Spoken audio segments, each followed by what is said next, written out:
नमस्कार, मैं तबरेज श्री अरविंदो सोसाइटी की तरफ से आप सभी का हार्दिक स्वागत करता हूं। आज हम बात करने जा रहे हैं एनसीईआरटी के कक्षा 4 के चैप्टर नंबर 4.12 के ईवीएस विषय के एक पाठ जिसका नाम है कैसे कैसे बदले घर के बारे में। आज हम इस पाठ को बताते हुए प्रयोग करने जा रहे हैं इनोवेटिव पाठशाला लेसन प्लान के अंतर्गत प्रयुक्त नवाचार थीम आधारित उपस्थिति का। तो आइए इसकी नवीनता और उपयोगिता समझते हैं। विद्यार्थी दैनिक उपस्थिति दर्ज कराते वक्त अपने नाम या अनुक्रमांक के स्थान पर पाठ से जुड़े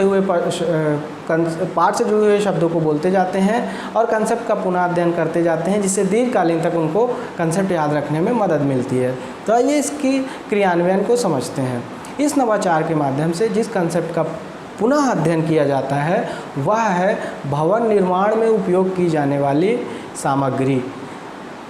तो इसके लिए किसी खास पूर्व प्रबंध की ज़रूरत नहीं होती, बस शिक्षक बच्चों को निर्देश देते हैं कि आपको इस गतिविधि क्रियान्वयन के दौरान अनुशासन का विशेष ध्यान रखना होगा।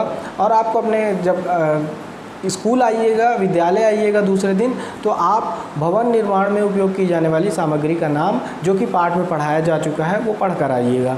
उसके बाद जब बच्चे दूसरे दिन विद्यालय आते हैं तो शिक्षक एक एक करके बच्चों का अनुक्रमांक बोलते जाते हैं और बच्चे अपने स्थान पर खड़े हो जाते हैं और भवन निर्माण में उपयोग की जाने वाली सामग्री की जानकारी देते जाते हैं। उदाहरण के तौर पे शिक्षक ने बोला अनुक्रमांक 1, तो अनुक्रमांक 1 वाला बच्चा अपने स्थान पर खड़ा हो जाएगा और कोई एक भवन निर्माण में उपयोग की जाने वाली सामग्री का नाम बोलेगा। उदाहरण के तौर पर शिक्षक ने बोला अनुक्रमांक 1, तो अनुक्रमांक 1 वाले बच्चे ने खड़े होकर बोला सीमेंट। इस तरीके से एक एक करके शिक्षक सारे बच्चों से भवन निर्माण में उपयोग की जाने वाली सामग्री का नाम बुलवाते जाते हैं और पाठ का पुनः अध्ययन करवाते जाते हैं, जिससे दीर्घकालीन तक उनको कंसेप्ट को याद रखने में मदद मिलती है।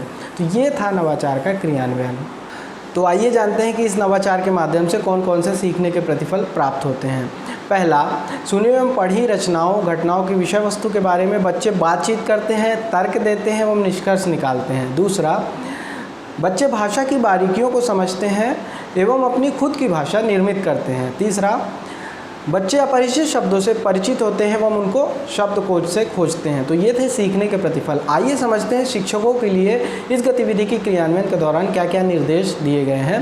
पहला, प्रस्तुत पाठ को पाठ्यक्रम के अनुसार निर्धारित माह में पढ़ाया जाना चाहिए। दूसरा, इस गतिविधि की अवधि 20 मिनट निर्धारित की गई है, शिक्षक इसे अपने अनुसार बढ़ा या घटा भी सकते हैं।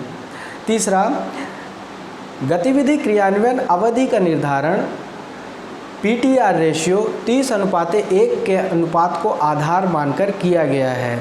चौथा, इस नवाचार के क्रियान्वयन में NCF 2005 के विशेष उद्देश्यों का ध्यान रखा गया है। तो ये थे शिक्षकों के लिए कुछ निर्देश। आइए जानते हैं कि CWSN यानी चिल्ड्रन विथ स्पेशल नीड यानी विशेष आवश्यकता वाले बच्चों को इस नवाचार से क्या क्या लाभ होता है। पहला, बच्चे पाठ में आए हुए नए शब्दों को खोजकर उसे कंसेप्ट से जोड़कर अध्ययन करते हैं, तो उनकी स्मरण क्षमता में वृद्धि होती है। दूसरा, थीम आधारित उपस्थिति नए नए शब्दों को याद करने का एक बहुत अच्छा तरीका है।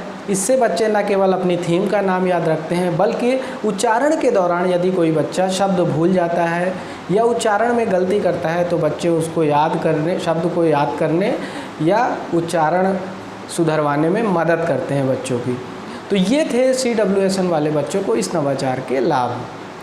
तो हम उम्मीद करते हैं कि आपको हमारा ये इनोवेटिव पाठशाला लेसन प्लान के अंतर्गत प्रयुक्त नवाचार थीम आधारित उपस्थिति बहुत अच्छा लगा होगा और आप इसको अपने विद्यालय में ज़रूर क्रियान्वित करवाएंगी, हम आशा करते हैं। ऐसे और भी रोचक वीडियो देखने के लिए आप हमारे ZIIEI YouTube चैनल को सब्सक्राइब कीजिए और यदि ये वीडियो आप हमारे ZIIEI फेसबुक चैनल के माध्यम से देख रहे हैं तो हमारे ZIIEI फेसबुक चैनल को लाइक कीजिए। आपका वीडियो देखने के लिए बहुत बहुत धन्यवाद।